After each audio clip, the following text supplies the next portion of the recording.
Hey everyone, just waiting for a couple of more friends. Hi Linda, how are you?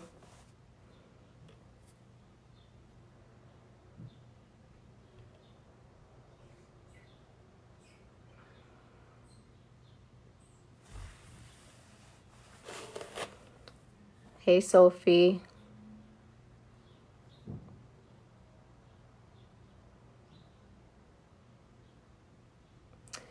So hey everyone, I just wanted to come and talk to my friends, to my Bernie supporters. I already did the cry. I cried already, so I'm not gonna try not to do that again.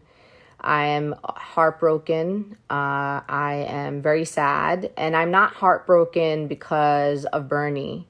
I'm heartbroken because we live in a country where people don't, in fact, believe that we deserve the things we were fighting for. Remember who you are as Bernie supporters. Remember what you stood for. Remember what you were fighting for. We are a movement fighting for Medicare for all. We are a movement fighting for cancellation of student debt. We are a movement that believed that as Americans, our liberation was bound up with the liberation of people all over the world. You know, we were a movement that believed that people shouldn't live in poverty. We are a movement that believed that people deserve to have a living wage. So, you know, you can be heartbroken today, and that's okay. And you can feel disappointed and you can feel frustrated, because that's exactly how I'm feeling. But I'm also feeling like nothing really has changed. Our values have not changed. Your values have not changed. Our issues have not changed. Our agenda has not changed. I'm just as perpetually outraged today as I was yesterday and the day before that and the year before that and 20 years ago. Nothing has changed. And we have to remember what we have accomplished. Don't let anybody take away from you what you have been able to do over the last 5 years. What we've been able to do as supporters of Senator Bernie Sanders is we've mainstreamed Medicare for all. That's part of the lexicon of the media. It's the lexicon of elected officials. Anyone who wants to run in our districts is talking about Medicare for all. This idea of climate change and climate justice, talking about legalization of marijuana and ending mass incarceration, ending cash bail, that we as a movement and activists and organizers and leaders have been able to popularize these issues. And we're going to continue to fight for these issues. You know, Senator Sanders may have ended his campaign today, but he didn't end our movement.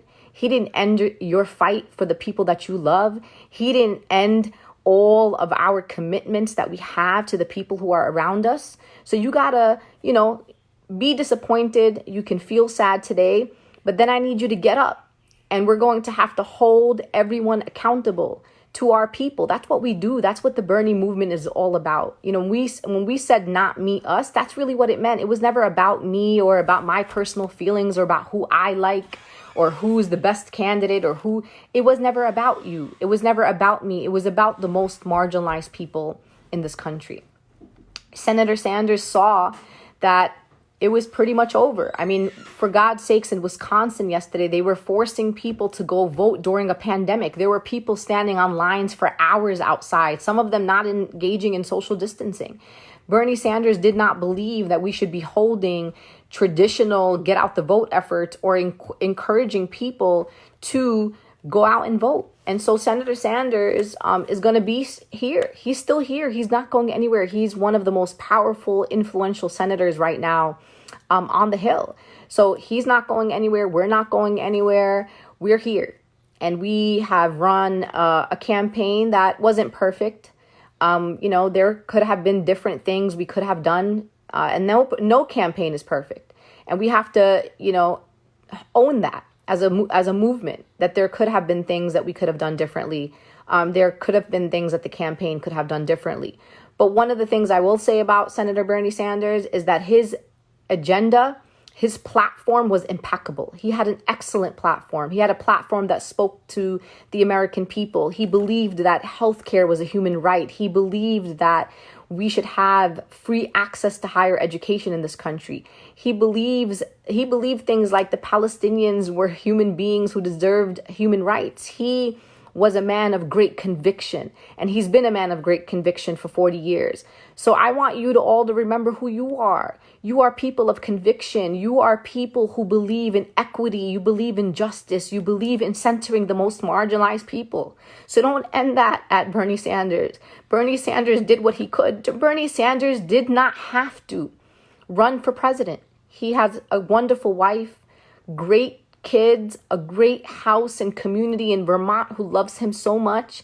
He didn't have to do this. He did this for all of us. He did this so that our issues can reach the highest echelons of the Democratic Party. He did this to ensure that our issues were on mainstream television, that they were being discussed in a way that we hadn't been able to discuss them at that highest of a level. He did that for us, and we did that and allowed him to do that by supporting him. So you can look back at this time 20, 30 years from now and say, wow, I was on the right side of history. I supported a candidate that aligned with my values and principles. That is where we are. And that's what we did, folks. Moving forward, the question is, who are you going to be moving forward? You are going to continue to be a fighter. You are a voter. Your vote still matters. Any state where Senator Bernie Sanders is still on the ballot for a primary, vote for him. Vote for him.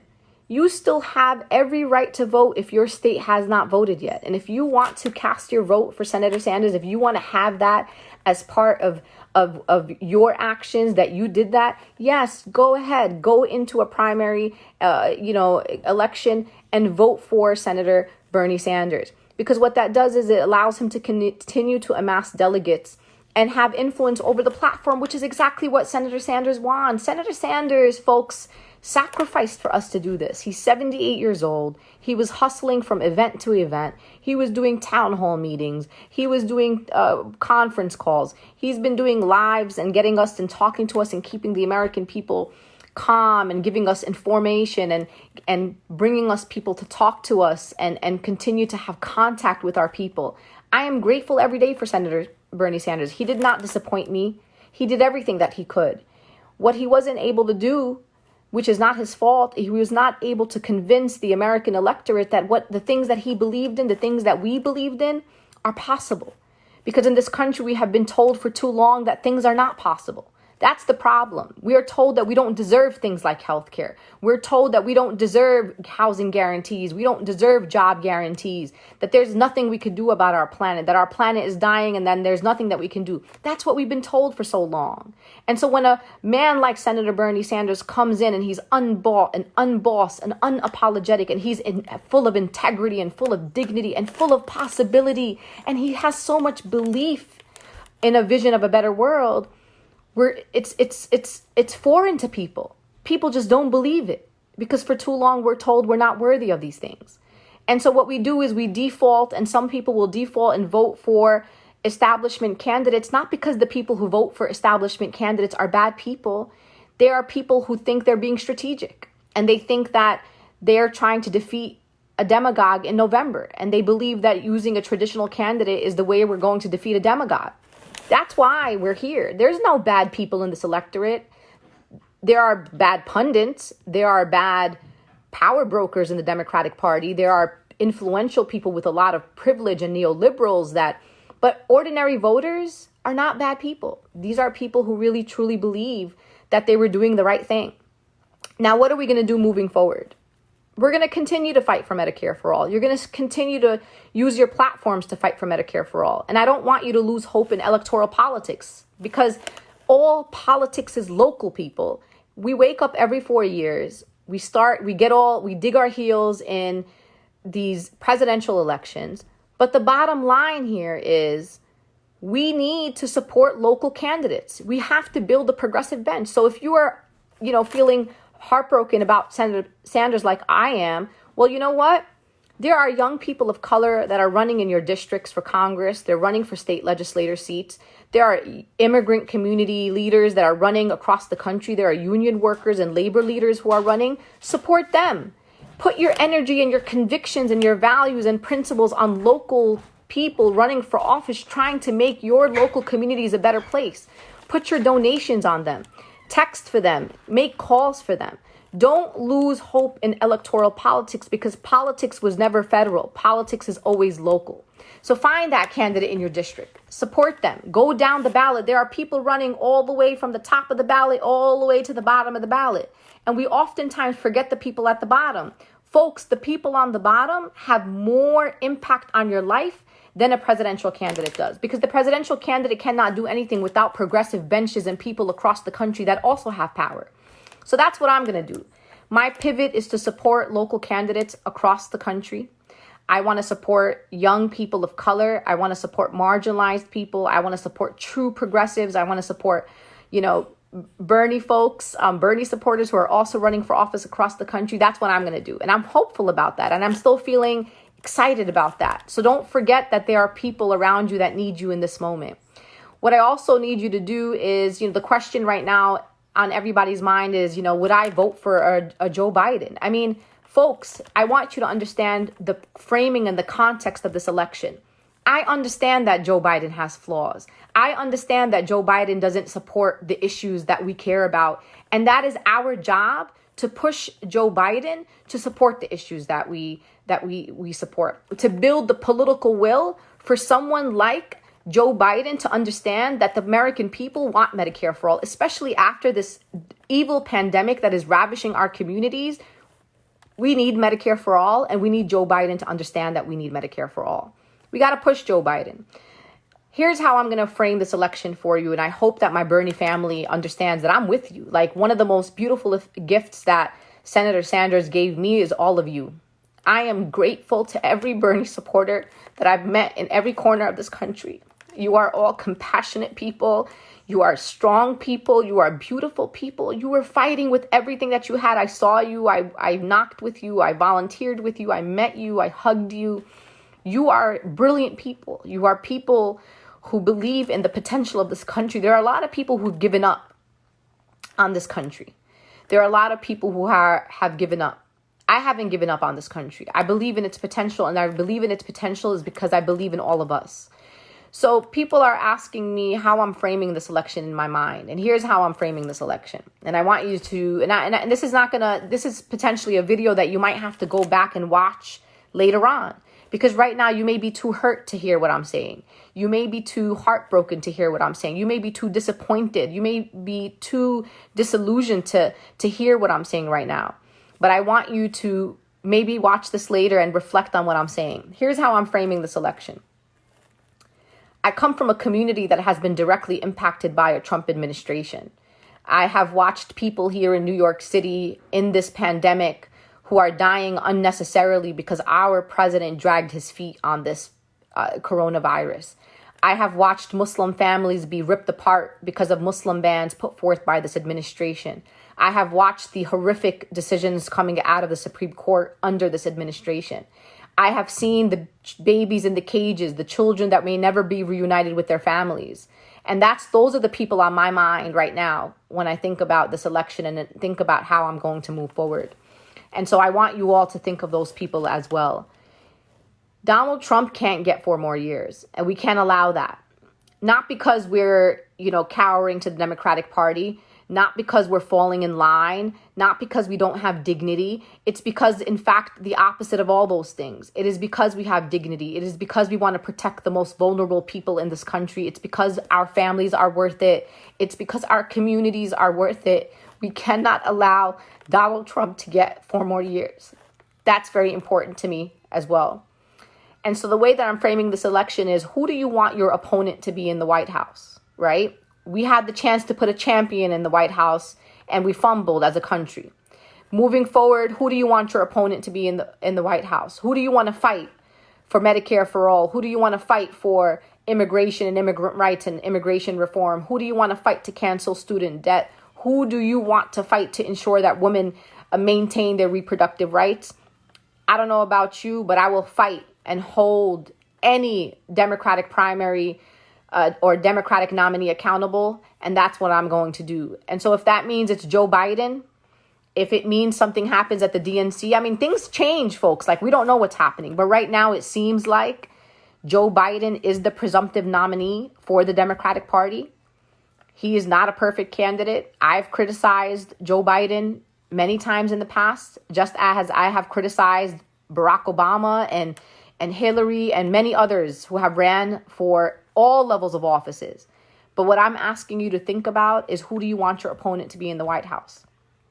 And I'm deciding at this moment that our opponent in the White House be Joe Biden. So you're electing our opponent, someone who we can build power under, someone we can organize and mobilize. What people have to understand, especially my Bernie family, is that yes, there are things that we're going to have to do differently. And we're going to have to make decisions in 2021 about how we want to organize and what our relationship is going to be with the Democratic Party.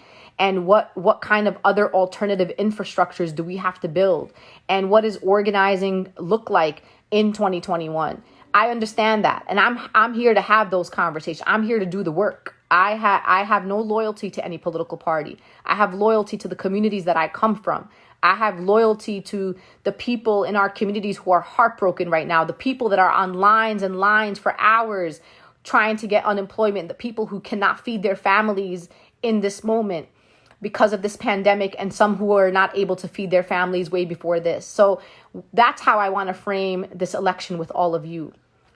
I promise you that once we get to the White House, once we get Joe Biden or whoever the Democratic nominee ends up being into the White House, I promise you I will be the first person out protesting, organizing, mobilizing. I will do everything that it takes to continue to fight for our people. Fighting for our people doesn't end at one human being. It doesn't end at a political candidate. It ends when our people get justice, and our people have not gotten justice. So I want you to get up. I want you to recommit to this fight. I want you to know that Senator Bernie Sanders wants you to recommit to this fight. Senator Bernie Sanders is going to be out here. He's going to be fighting. His voice is going to be loud. His voice is going to be consistent and persistent. And he needs you. And he needs you to stay bold. And he needs you to stay focused in this moment. There are a lot of distractions that we have around us right now. And we got to start this work now. Not in November, not in the summer, now. Bernie helped us do something that is quite monumental. And he didn't have to do that. He didn't have to hustle, and he didn't have to work 18-hour days and get on 2-3 flights a day and hustle his health and hustle his family and leave his grandchildren and put a lot of his life on hold to do this for all of us, because he knew that it required someone of his caliber and of his stature to get our issues to a place where we can grasp them, hold them, keep them up high, and make them happen. Everything is possible, folks. And that's what Bernie was trying to tell you. And he was trying to tell the electorate. He's like, you think we deserve health care? It's possible. Everything is possible. And we've been told for too long that things are impossible. So I just came here to say to all of my Bernie supporters and to all my Bernie fam that I love every single one of you. You are courageous and bold people who are on the right side of history. I know that Senator Bernie Sanders appreciates every single one of you. He may not have been able to meet every single supporter across the country, but he loves you. You held him up in very hard moments. You had his back, just like he's had our back and the back of working class people. We have passed living wages and minimum wages across the country. We have given health care to more people across the country. That's because of you. Bernie Sanders was just a vehicle for us. He was a vehicle for our movements, and he knew that. He knew that every step of the way. So keep your head up. Understand that the fight is still here, and the fight still needs you. And I need you, and we all need each other. We're all we got, folks. We're all we got. Vice President Joe Biden is going to have to find a way to adopt the policies, or at least some of the policies, particularly those that mean a lot to young people, like things around climate justice. I mean, our young people are so worried about this planet that we're giving them that they may not even be able to thrive for decades to come and become old, old people and grandparents. And so the struggle continues, and they need Joe Biden to show his commitment to them and to those young people. And we are going to have to win this election, folks, in 2020. There are people counting on us all over the world, people in every corner of this world who are hoping that we, the American people, are not going to elect or re-elect a demagogue, folks. Like, Donald Trump is not a choice in this election. It's really an election about a fascist and someone who's not a fascist and is going to be need to be held accountable. And so what I need you to do is say to yourself, look, I'm disappointed. I'm heartbroken. I feel betrayed. But at the same time, I know that the things that I believe in are still here, that the fights I want to have are still here, and I'm going to still fight those fights.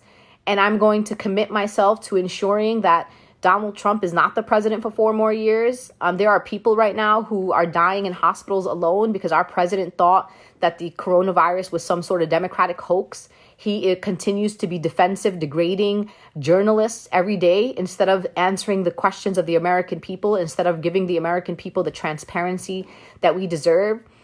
So I want you all to know that I was just as heartbroken as you all are. And then I picked myself up and I realized that the fight is still here. We have so much more work to do. And I want to do that work with all of you. I am proud of our campaign. I'm proud of our accomplishments. I'm proud of the historic things that we've done. I mean, for the first time in U.S. history, having caucuses happen at mosques in Iowa, seeing the enthusiasm of Latino workers in Nevada, watching the amazing, brilliant organizing and field operation of our California team. I mean, California wasn't even close. So I'm proud, folks. I want you to be proud. And I want you to stay committed and understand that electoral politics is not how we free our people. It's not how we get free. Electoral politics is just a tool in our toolbox. And we're going to have to be strategic about how we use those tools. And we're going to have to use that tool again in November 2020.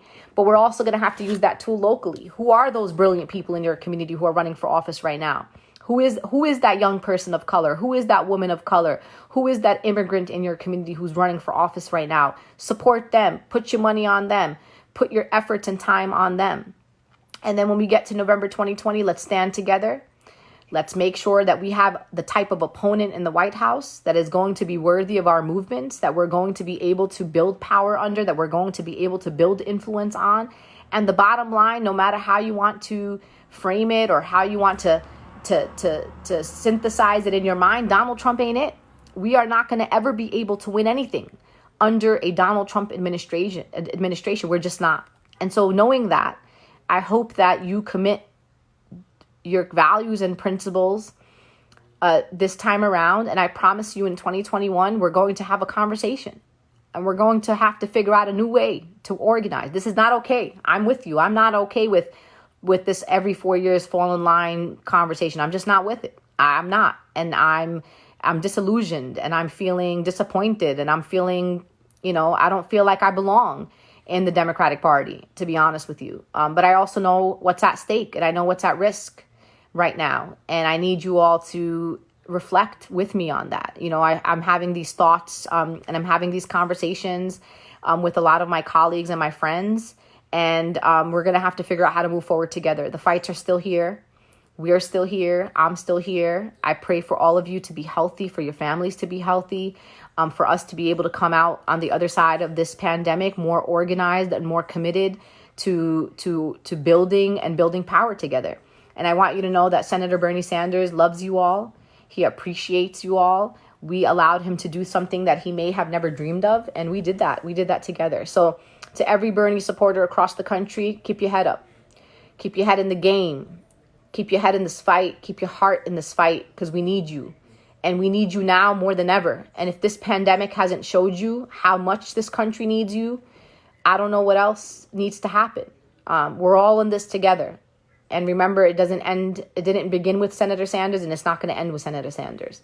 And there are people who are counting on you. So let's fight for those people. Let's fight for our moms and dads and grandparents and our children and our colleagues and for the college students and for those that are unable to afford to go to college, the people who have thousands of dollars in medical debt and student debt. Let's fight for the essential workers on the front lines right now who deserve fair wages and hazard pay. Let's fight for Amazon workers. Let's fight for all the people that we need to fight for right now. And that includes fighting for ourselves. We're worthy of a good fight, folks. And I know that's why you're hurt. And I know that's why this is sad.